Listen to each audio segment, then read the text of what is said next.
अब आप देखेंगे कि ये साउंड ऑफ वाई रूल है, जिसमें कि वाई स्टील्स करता है साउंड ऑफ आई और ई।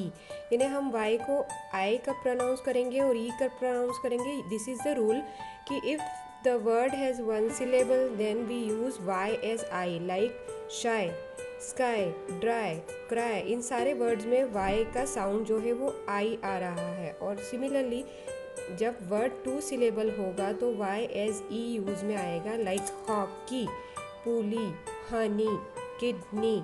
इसमें टू सिलेबल्स है तो यहाँ पर वाई एज ई होगा और ये बहुत इजी और सिंपल रूल है। Be happy, healthy and safe and enjoy videos with Umme Fazil.